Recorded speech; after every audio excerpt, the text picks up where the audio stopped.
Does anyone remember an old PC game from the early 1990s called Mr. Mix? It was mainly a typing game, similar to Mario Teaches Typing, where you had to put in words into a box to make a chef, the titular Mr. Mix, place ingredients into a bowl. Unlike most typing games, however, the game was notorious for having an insane difficulty curve. It had a words per minute requirement for each level, being as low as 10 on level 1 and as high as 85 on the third. By level 5, the requirement reaches over 500, effectively making it impossible to proceed any further. One of the main things that people immediately noticed about the game was the background music. On the first level was an unsettling pattern of growls that got progressively louder as the level went on, often causing damage to early computer speakers that were not designed to handle extremely high volumes. The second level had no music at all, and the third had what sounded like a very low quality recording of a hairdryer playing in the background. The remaining two levels had an incredibly loud, high-pitched ringing throughout that caused severe eardrum damage to those who managed to get that far. Another rather disturbing aspect of the game was the design of Mr. Mix himself. He was a large, round-faced, overweight man with beady eyes and red spots on his cheeks.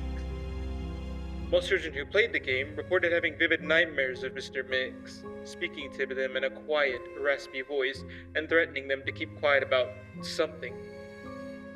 However, none of them could remember exactly what that was. One psychologist who saw many of these children reported being disturbed by the sheer amount of terror on their faces as they recounted the details of the nightmare. Many of them broke down into tears in the process, begging for their parents to save them. However, no direct relationship to the game itself could be determined by these few cases, as not all the children suffered the same adverse effects. For obvious reasons, the game did not sell very well. It remained a relative obscurity until a few years ago, when PC hackers got a hold of the ROM and started digging through it. Using memory hacking software, they managed to crack the game's code and bypass the impossible fifth level. What they found, however, was highly disturbing, and caused many of them to quit the expedition altogether.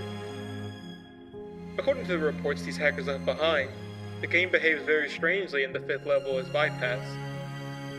The game crashes violently and closes, writing a bunch of files to the user's System32 directory, to the point that the RAM is almost completely filled. These files are reportedly pictures of people with horribly deformed faces appearing to scream in pain and agony, their eyes bleeding from their tear ducts, and their outer layer of skin torn clean off in multiple places. If the user attempts to delete these files, their computer will violently crash and blue screen, causing permanent, irreparable damage to the hard drive. The hackers found that this was caused by a lone byte in the game's ROM that triggered when the fifth level was completed.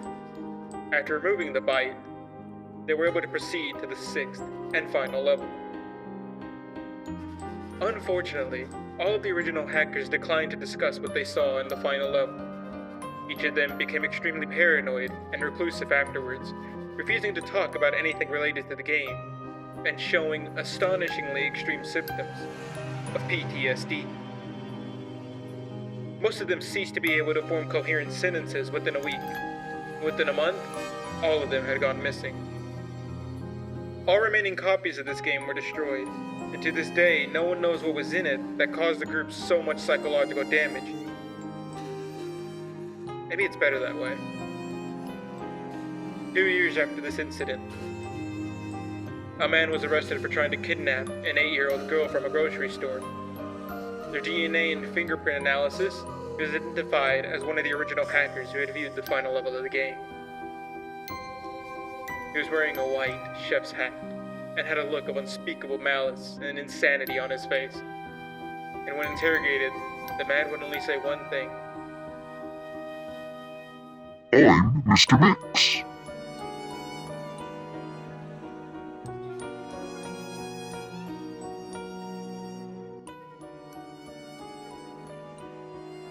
Okay, so what are my thoughts? Well, the story itself is written alright. It's definitely, it's got its overall narrative, so it's nothing bad. As far as the game goes that it's mentioning, it reminds me of like old school websites where when you would click on a flash game or just some random game that you're looking for free online, it would send you this random website that is basically meant to just give you a bunch of adware.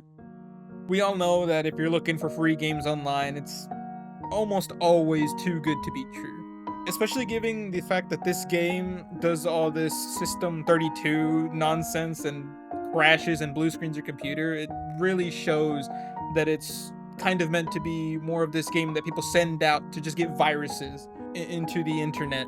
As far as the violence goes towards the end, though, I feel like it's a little bit unnecessary, because this reminds me of when there was all these news articles about these adults questioning violence in video games from like GTA 5 or Call of Duty.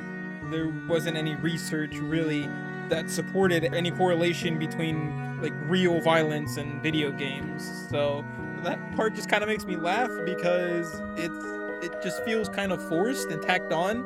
I can imagine it's for that horror factor, you know, that a game could cause such reactions from people, but it's a little bit over the top in my opinion. But overall, as I said, it's a decent story. I will say the picture of Mr. Mix is genuinely terrifying. If I was a kid, I probably would scream. It's just from one of these hackers that has the nightmares Mr. Mix gave them, supposedly. As far as the rating, I'll throw in like maybe a 6 out of 10. But that'll be it. I hope you enjoyed, and if there is another story that you need me to review, please comment it down below.